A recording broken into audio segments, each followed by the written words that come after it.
राज्यपाल ने डॉक्टर श्यामा प्रसाद मुखर्जी विश्वविद्यालय के दीक्षांत समारोह में विद्यार्थियों को सौंपी उपाधि। कहा, देश और समाज की सेवा में ज्ञान का उपयोग करें छात्र।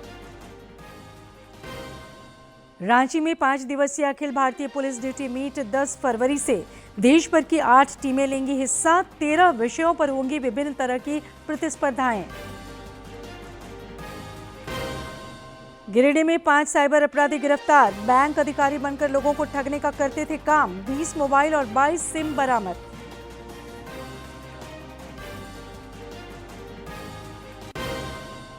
और 38वें राष्ट्रीय खेलों में झारखंड के खिलाड़ियों का बेहतरीन प्रदर्शन। विभिन्न प्रतिस्पर्धाओं में 5 स्वर्ण, 4 रजत और 6 कांस्य जीते।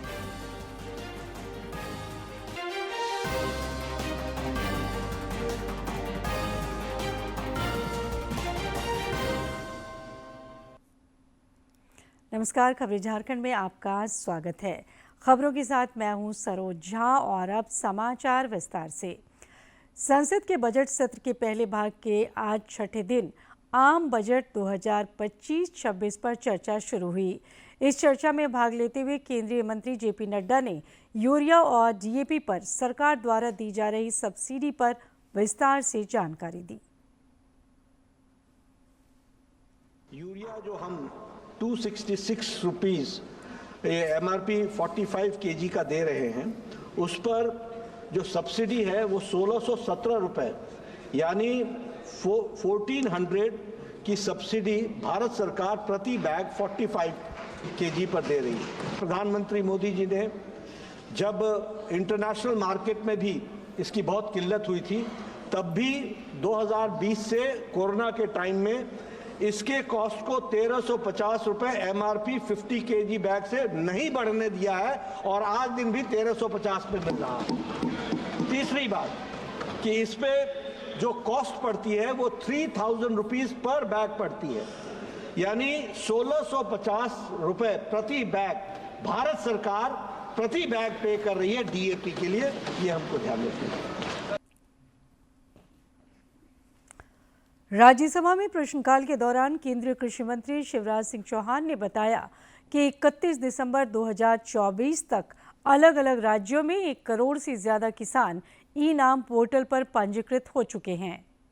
चलता है इस प्लेटफॉर्म के माध्यम से कि मंडियों के रेट पूरे देश में कहां है, क्या क्या है, 3 दिन पहले तक के रेट पता चलते हैं। वो ये भी तय कर सकता है कि मुझे आज बेचना है, कल और अच्छे रेट मिलेंगे तो कल बेचूंगा। किसान को देश भर में एक बाजार उपलब्ध होता है, पर बड़ी बात यह कि बिचौलियों की संख्या कम हो जाती है। कई जगह हम देखते हैं कि एक जगह रेट बहुत अच्छे हैं, दूसरी जगह रेट नहीं मिलते। किसान को फायदा यह है कि पूरे देश की मंडियों का रेट पता चलता है और वो सीधे सीधे व्यापारी के साथ अपने माल को बेचने के लिए ट्रेडिंग कर सकता है और इसलिए वो निश्चित तौर पर अपने घर से अपनी उपज को बेच सकता है। रांची के डॉक्टर श्यामा प्रसाद मुखर्जी विश्वविद्यालय का दूसरा दीक्षांत समारोह आज संपन्न हुआ। समारोह के दौरान राज्यपाल सह कुलाधिपति संतोष कुमार गंगवार ने सफल छात्रों को उपाधि और मेडल प्रदान किए। रांची के श्यामा प्रसाद मुखर्जी विश्वविद्यालय का दूसरा दीक्षांत समारोह पारंपरिक और भव्य तरीके से संपन्न हुआ। समारोह के दौरान अंडर ग्रेजुएट के सफल 4738 और पोस्ट ग्रेजुएट के 8397 छात्रों को उपाधि प्रदान की गई। मुख्य अतिथि राज्यपाल और कुलाधिपति संतोष कुमार गंगवार ने गोल्ड मेडलिस्ट 162 छात्रों को अपने हाथों मेडल और उपाधि प्रदान की। इस मौके पर राज्यपाल सह कुलाधिपति संतोष कुमार गंगवार ने उपाधि पाने वाले छात्रों को शुभकामनाएं दी और कहा कि ये दीक्षांत समारोह आपके लिए केवल शैक्षणिक सत्र का समापन नहीं है, बल्कि अपने अथक परिश्रम से आपने जो ज्ञान और कौशल अर्जित किया है, उससे देश और समाज की सेवा की शुरुआत है। एकेडमिक ज्ञान प्राप्त करना नहीं, बल्कि विद्यार्थियों को समाज के प्रति जागरूक, उत्तरदायी और सशक्त नागरिक बनाना भी है। राष्ट्र में इसकी प्रतिबद्धता अत्यंत महत्वपूर्ण है। मैं अपेक्षा करता हूँ कि यहाँ के प्रत्येक विद्यार्थी राष्ट्र की प्रगति और समाज के कल्याण में सक्रिय भूमिका निभाकर एक अनुकरणीय उदाहरण प्रस्तुत करेंगे। छात्रों को संबोधित करते हुए राज्यपाल श्री गंगवार ने कहा कि शिक्षा का उद्देश्य केवल अकादमिक ज्ञान अर्जित करना नहीं है।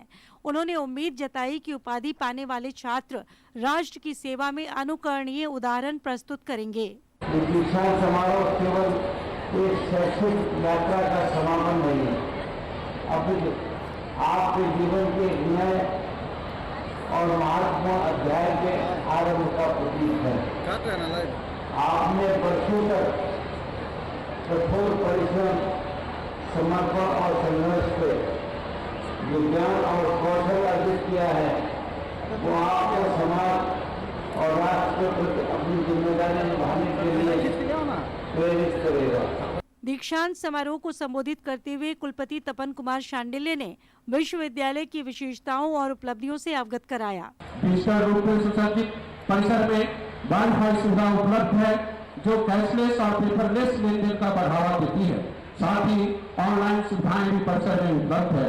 महोदय, डीएसपी में जर्मनी के 3 विश्वविद्यालय के सहयोग से संकटग्रस्त जनजातीय और क्षेत्रीय भाषाओं के लिए एक अलग से डॉक्यूमेंटेशन सेंटर स्थापित किया गया है। मौके पर गोल्ड मेडल और उपाधि पाने वाले छात्रों की खुशी उनके चेहरे से साफ झलक रही थी। छात्रों ने इस उपलब्धि का श्रेय अपने माता पिता और गुरुजनों को दिया।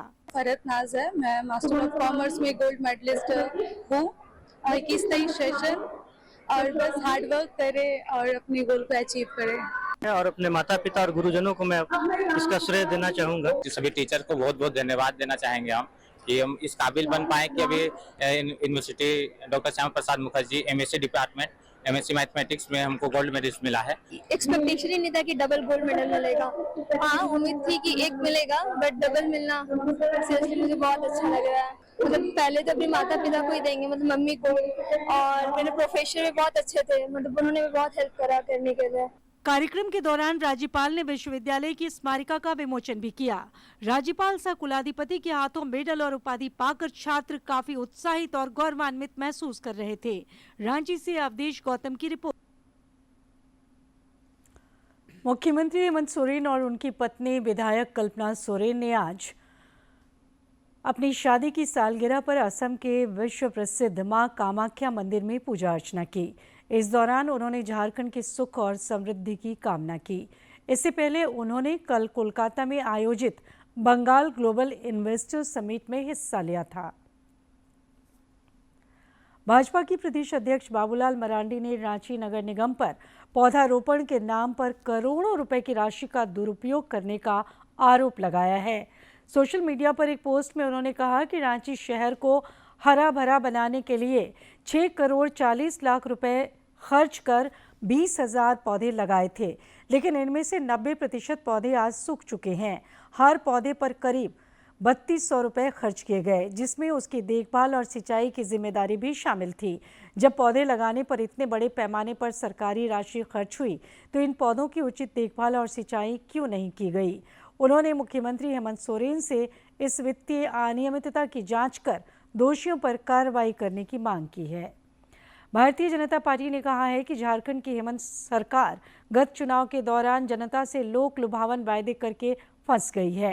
प्रदेश प्रवक्ता प्रतुल नाथ शाहदेव ने रांची में आज एक पत्रकार वार्ता में कहा कि विधानसभा चुनाव के दौरान झामुमो और उसके गठबंधन के अन्य दल अपने चुनावी वादों को पूरा करने में विफल रहे हैं। भाजपा प्रवक्ता ने सर्वोच्च न्यायालय के निर्देश का हवाला देते हुए कहा कि मुख्यमंत्री हेमंत सोरेन राज्य की जनता को गुमराह करने के लिए केंद्र सरकार पर राज्य का 1,36,000 करोड़ रुपए बकाया होने का नैरेटिव गढ़ रहे हैं, जबकि सच्चाई से वे भी वाकिफ हैं। मुख्यमंत्री जी को इस जजमेंट के बारे में बड़े अच्छे से पता है, लेकिन फिर भी वो गलत बयानी करके गलत नैरेटिव कर रहे हैं।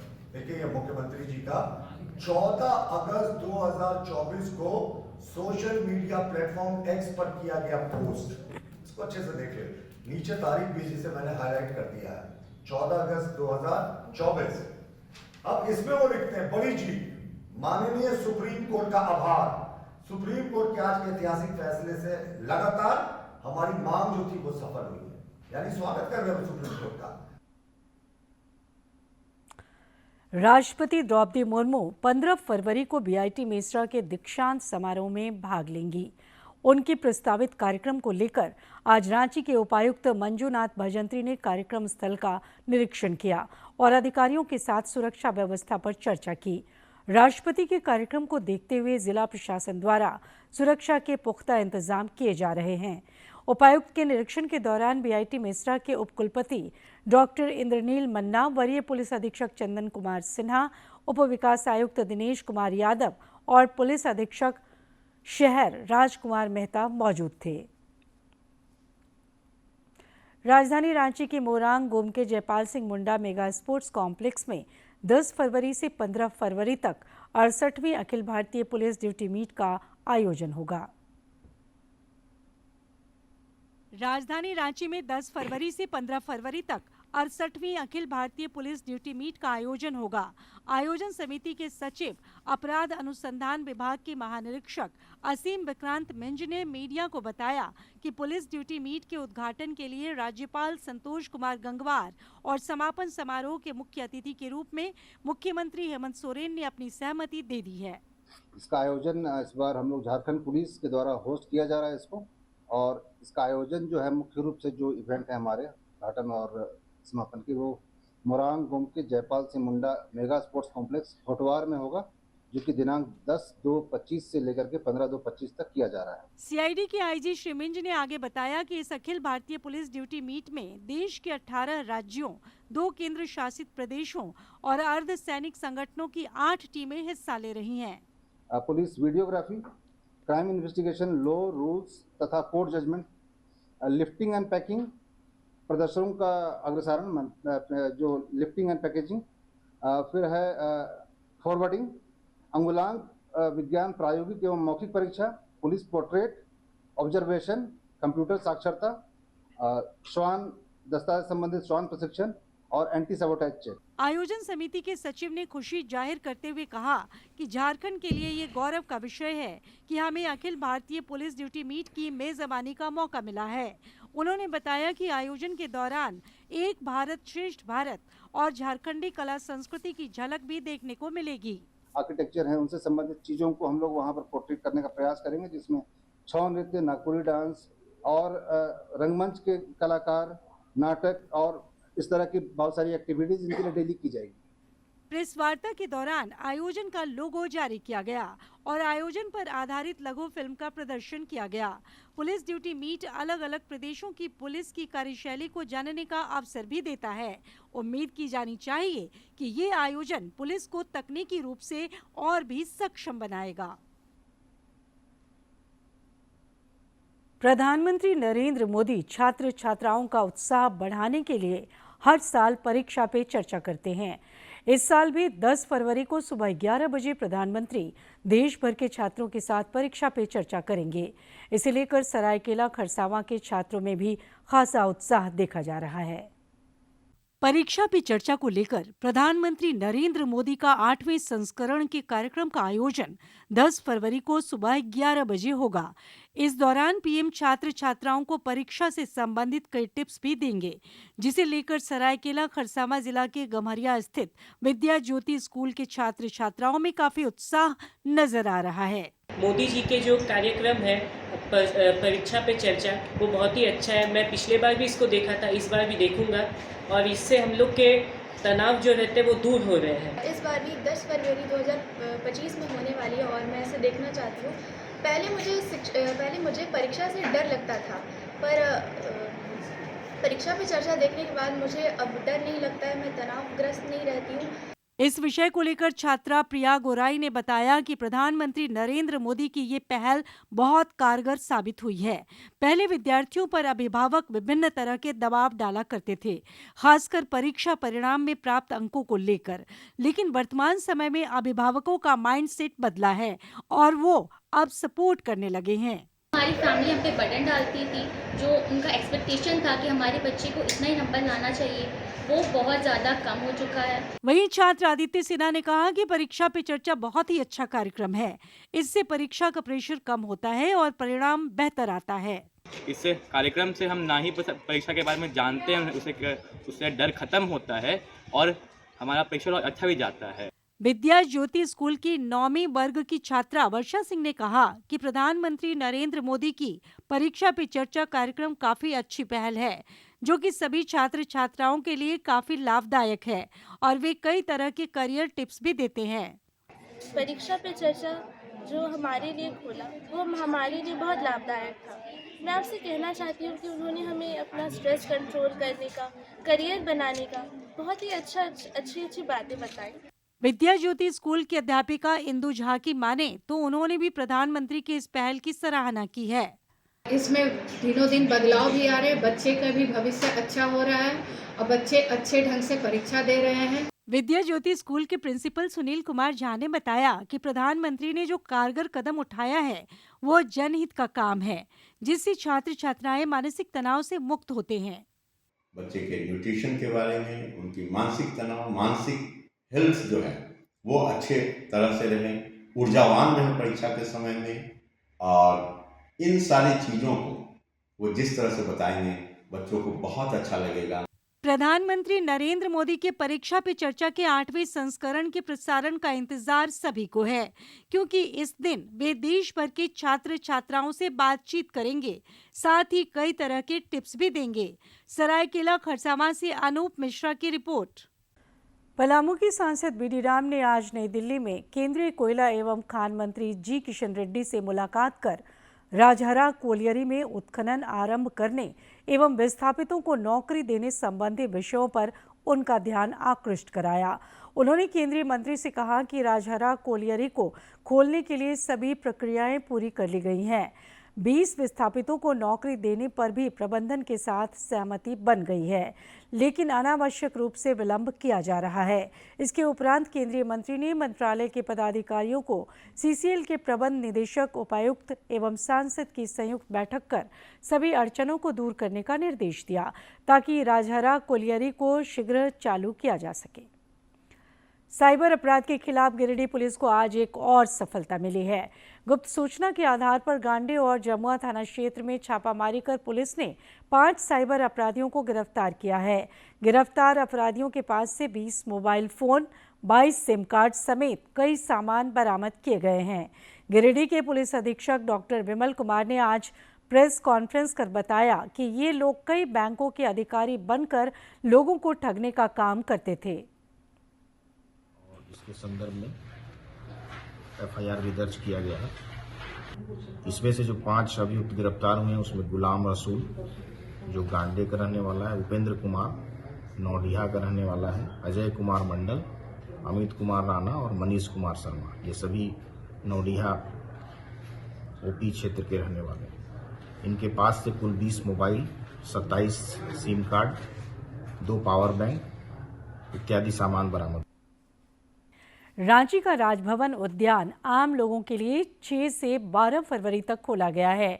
आम लोग राजभवन के गेट नंबर 2 से सुबह 10 बजे से दिन के 1 बजे तक प्रवेश कर सकते हैं। राजभवन का गुलाब गार्डन आम लोगों के लिए मुख्य आकर्षण का केंद्र बना हुआ है। देखिए एक रिपोर्ट। राजभवन उद्यान में सैकड़ों किस्म के 20,000 से अधिक गुलाब के फूल हैं। सीजनल फूल की भी भरमार है।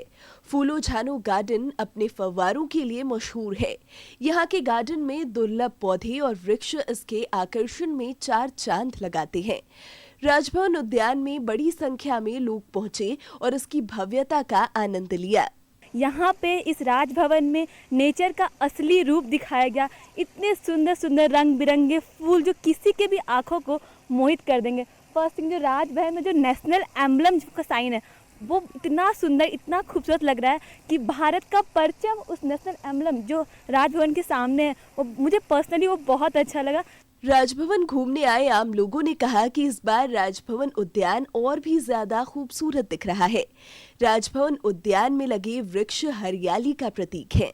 राजभवन के सिवा इस टाइप का पार्क हमारे झारखंड में नहीं है कहीं, तो हमें इस पार्क को माने घूमने और देखने पर हम लोग को बहुत खुशी हो रही है। अपने आप में जो है से हम लोग गौरवान्वित हो रहे हैं कि हमारे झारखंड में हमारे राज्यपाल भवन में इस तरह का उद्यान जो है वो बहुत ही माने प्रशंसा और खुशी की विषय है। राजभवन उद्यान घूमने आए युवाओं ने कहा कि इस महीने में राजभवन में घूमना और यहाँ उद्यान में लगे गुलाबों को देखना काफी अच्छा लगता है। आम जनता के लिए उन्होंने खोला है इस राजभवन को, दर्शक देने के लिए, कुछ सीखने, देखने, जानने के लिए, कुछ समझने के लिए, तो उसके लिए बहुत बहुत धन्यवाद। यहाँ पे जितने भी फूल पौधे हैं बहुत अच्छे अच्छे तरीके के फूल वगैरह है और बहुत अच्छे से यहाँ पे साफ सफाई का ध्यान रखा गया है, वो चीज़ बहुत अच्छा है। राजभवन उद्यान में स्कूल के बच्चे अपने शिक्षकों के साथ उद्यान भ्रमण करने पहुंच रहे हैं।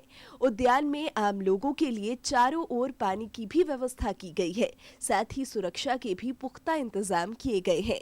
सहयोगी विकास के साथ रांची से शिवानी की रिपोर्ट। सनातन परंपरा और आस्था के महापर्व महाकुंभ में भाग लेने के लिए दुनिया भर से श्रद्धालु प्रयागराज पहुंच रहे हैं। इसी क्रम में पाकिस्तान में रहने वाले 68 हिंदुओं का समूह महाकुंभ में शामिल होने के लिए संगम तट पर पहुंचा और आस्था की डुबकी लगाई।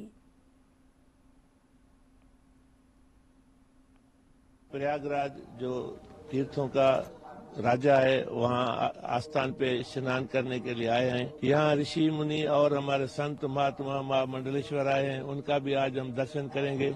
यहाँ आके बड़ा प्राउड फील कर रहे हैं कि हम उस तीर्थ स्थान पे आए हैं जहाँ हम सोचते थे कि कोई ऐसा मौका मिलेगा कि हम लोग अपने उस जगह पे, उस स्थान पे जाएंगे जहाँ पे तीनों नदियों का संगम है। हमारा पूरा डेलीगेशन है 68 पर्सन्स का और हमारी भावना यही थी कि हम कुंभ का मेला अटेंड करें और बचपन से भी था और अभी भी रील्स में और जैसे सोशल मीडिया ने काफ़ी मतलब अच्छा प्रभाव डाला था कि कुंभ का मेला बहुत उत्तम है भी और इस दफ़ा काफ़ी सालों के बाद आ रहा है, तो हमें अंदर में वो बहुत इच्छा थी कि हम ज़रूर अटेंड करें। कुंभ में यही देख रहे हैं, सब अपनापन लग रहा है, अपने ही लोग हैं, अपनी धार्मिक है, अपनी पाठ पूजा है, सारे अच्छा लग रहा है। अपने आप को बहुत ही भाग्यशाली मानते हैं कि हम जो है 144 साल में होने में पहली बार जो महाकुंभ होता है तो उसमें आए हैं। मैं भी कुंभ के मेले में पहली बार आया हूं, उसके अलावा मैं 3 बार इंडिया आ चुका हूं, ये मेरा 4th टाइम है। तो हम बहुत अपने आप को भाग्यशाली मानते हैं और हमें यहाँ पर बहुत ही मज़ा आ रहा है और हम अपने धर्म के बारे में हमें बहुत सारी जो है जानकारी मिलने वाली है। हमारी सोच से भी ज़्यादा ये मज़ा आया है। हमने जैसे ही हम मीडिया में देख रहे हैं कि वहाँ बड़ी रश होगी, वहाँ कोई आपको मज़ा नहीं आएगा, लेकिन हमें सुकून आ रहा है। हम रात को जैसे ही पहुँचे, यहाँ के भजन वगैरह सुन के सारी रात ज़हनी सुकून हमें आ रहा है कि हम कह रहे हैं कि हम अपनों में आए हैं। प्रयागराज महाकुंभ में शामिल होने के लिए सिमडेगा से भी श्रद्धालुओं का जत्था रवाना हुआ है। देखिए ये रिपोर्ट। प्रयागराज में विश्व के सबसे बड़े आध्यात्मिक और सांस्कृतिक महोत्सव महाकुंभ चल रहा है, जिसे लेकर सभी वर्गों में उत्साह नजर आ रहा है। पवित्र संगम में आस्था की डुबकी लगाने के लिए सिमडेगा से 90 श्रद्धालुओं का दल बस से रवाना हुआ है। हम लोग का यात्रा का प्लानिंग ऐसा है कि हम लोग सिमडेगा से लगभग 90 आदमी यहाँ से प्रस्थान कर रहे हैं और ये हजारीबाग नहीं, ये क्या बोलते हैं, डाल्टनगंज होते हुए औरंगाबाद होते हुए प्रयाग के लिए प्रस्थान करेंगे। मुझे बहुत अच्छा महसूस हो रहा है कि आज हमको टाइम मिला, मौका मिला प्रयागराज इतना अच्छा धर्म स्थल में जाने के लिए। कहे कि ऐसा कभी जाने के लिए मौका मिलता कि नहीं मिलता, लेकिन आज हमको गाड़ी लेके भी जा रहे हैं, सभी यात्री को लेके जा रहे हैं दर्शन कराने, इसलिए मुझे बहुत खुशी है। प्रयागराज तीर्थ स्थल जाने के क्रम में श्रद्धालु आलोक कुमार ने बताया कि महाकुंभ के आयोजन को लेकर वे शुरू से ही काफी उत्साहित थे। उन्हें सपरिवार त्रिवेणी संगम में स्नान करने का मौका मिलेगा, यह उनके लिए सौभाग्य की बात होगी। वहीं श्रद्धालु हंसा देवी भी त्रिवेणी में आस्था की डुबकी लगाने को लेकर उत्साहित नजर आईं। उत्तराखंड में चल रहे 38वें राष्ट्रीय खेलों में झारखंड के खिलाड़ियों ने दमदार प्रदर्शन किया है। खिलाड़ियों ने विभिन्न स्पर्धाओं में अभी तक कुल 15 पदक जीते हैं, जिसमें 5 स्वर्ण, 4 रजत और 6 कांस्य पदक शामिल है। 4 बार की ओलंपियन तीरंदाज दीपिका कुमारी का दबदबा बरकरार है। दीपिका ने व्यक्तिगत स्पर्धा में स्वर्ण और टीम इवेंट में रजत पदक जबकि मिश्रित वर्ग में कांस्य पदक हासिल किया है। इस उपलब्धि पर देखिए उनसे खास बातचीत।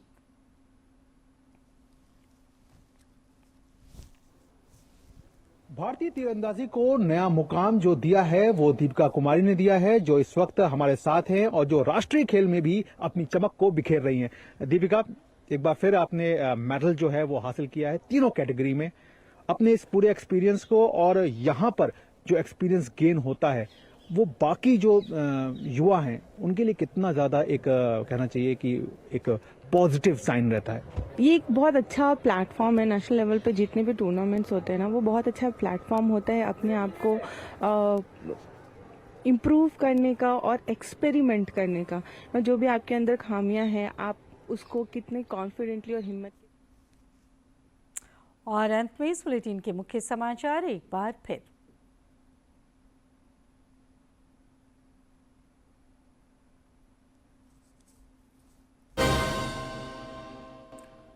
राज्यपाल ने डॉक्टर श्यामा प्रसाद मुखर्जी विश्वविद्यालय के दीक्षांत समारोह में विद्यार्थियों को सौंपी उपाधि।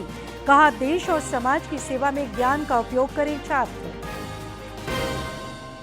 रांची में 5 दिवसीय Akhil Bharatiya police duty meet 10 फरवरी से देश भर की 8 टीमें लेंगी हिस्सा। 13 विषयों पर होंगी विभिन्न तरह की प्रतिस्पर्धाएं। गिरिडीह में 5 साइबर अपराधी गिरफ्तार। बैंक अधिकारी बनकर लोगों को ठगने का काम करते थे। 20 मोबाइल और 22 सिम बरामद।